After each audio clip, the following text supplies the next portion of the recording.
Okay, hello there YouTube. So today we're messing with this jump drive. People have been having issues with installing them, and I kind of wanted to go over it real quick because I couldn't find a video myself and it took me forever to figure it out. I had to have a friend help me out to get it going. So we're going to go over it real quick. There's a bunch of different kinds you can use. It doesn't matter which one you pick. There's some smaller ones, there's some bigger ones. I spawned them in, but they're all the way over here. There's two different kinds here. There are 3 or 4 total that I know of that you can just download straight off of this stardock.net, I think it is. I'll go ahead and post the link in the description. But what you do is you take this, you just put your cursor here, you put the size of it, which is it's not that big. It's only like 3 by 3, or well, you have to get the green, so you do. It's 6 by 3 by, I think, 9, something like that. And once you've done that, you copy it, using the copy, paste, copy, save. You save it, and once you've saved it, you can come over to your ship, like I am right now. Once you get over here, you just go like this. Alright, what you do, to get this going, this is the part that took me forever to figure out, and it's annoying, didn't make sense. You click, and once you get this little docker here, this little invisible docker, you put this green box that you get directly on top of it, and then you'll get this arrow. The arrow must be facing forward, and the green and red need to be on top to signify that that's the top. If you change the direction of it, the drive won't work. It has to be like this. Also, do not, and I mean seriously, do not do it in symmetry mode because it just doesn't work. It glitches out. It gets messed up. You have to do them independently. If you don't, you'll get a weird glitch and you'll be really frustrated like I was once I thought I figured it out. And you'll feel silly for messing up something that's actually really simple. Oops. So you can't have the same name, I forgot.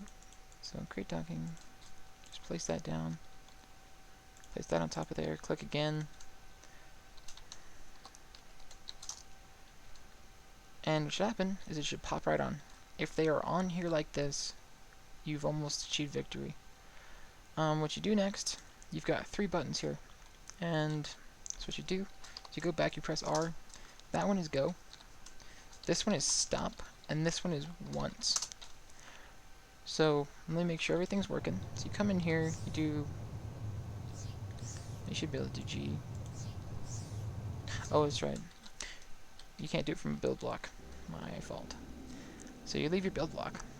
I like to put one right next to it because if you make a mistake with your rail, if something happens, if it didn't work, what you have to do is actually go back and you have to go into the core that's docked to it and delete that manually.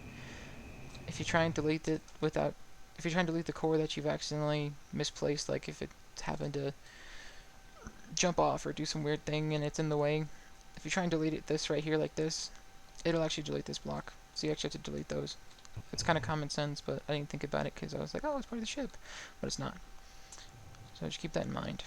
But anyway, now that we're not in the build block, you've got once, go, and oops, switch those around. Go, once, and you've got stop. Okay, so to know that this is working, you press go, right? When you press go, this will kick in, and it is working right now. In 45 seconds, it will start to jump. You can keep one of these on your hotbar if you want to see how long it has to charge, but it takes 45 seconds. You can count it down, you can count it up, it doesn't matter. If it's doing this, like this, if it's oscillating back and forth, it's working. Which is really good, because I've been trying to get it working for a little while now because I was having some issues, some human mistakes. But once it gets going, I'll show you all what it does and how you use it. So one of the things you want to keep in mind while it's charging, we can do this. You want to put your ship in a fleet. If you don't have your ship in a fleet and you happen to lose it, you're screwed. I mean, you're just screwed. So after it jumps, you click stop. Oops. Are we still jumping? No, we're good. Once you've stopped it, it stops oscillating. It stops trying to go. However, well, actually, I'll show you in a second. So what I like to do is go to fleets, create a new fleet. Totally misspelled that. You add your ship, you click OK, and now that my ship's in here, if I need to, I can order it to move back home. Sometimes people forget to turn off their drive, they hop out, and the damn thing keeps going. And if it keeps going, it's gone. And I mean, it is gone. These ships will jump 9 times, 8 times after you've gotten out, and, well, you won't ever see it again if you don't have it set up, because you'll have to go and recover it using either, search the last entered ship or whatnot, and you'll have to go all the way and get it. And if you're somewhere where you don't have a friend nearby, you're going to have to fly all the way to your ship. But if you have it in a fleet, you can tell it to fly back to you, and you can fly towards it, and you'll find it sooner than waiting 20 to 30 minutes trying to get to it. Depending what your server's max speed is too. But now that we've jumped, and I've gone over a little bit of the nonsense, you know what go, you know what stop, and you know what once are. Now here's how once works. When it's charged, when the full drive is charged, it will not work if you just press once. You have to charge it, and then when it jumps, it's charged, you can press once. So right now, I'll go into third person just because I like third person better. I can't do it in build mode. You click once, and it goes just once. If you put it back on go, it just consecutively chain jumps. Hence the name chain jump. That's how you install it, that's how you set it up, that's how the system works. Really quickly though, I do want to tell you guys a few things you might not know about. These drives are excessively small. It's real tiny. It requires a little bit of power, obviously. But if you are planning on going into combat, don't make this your only drive. If this is your only drive, you're going to get yourself killed.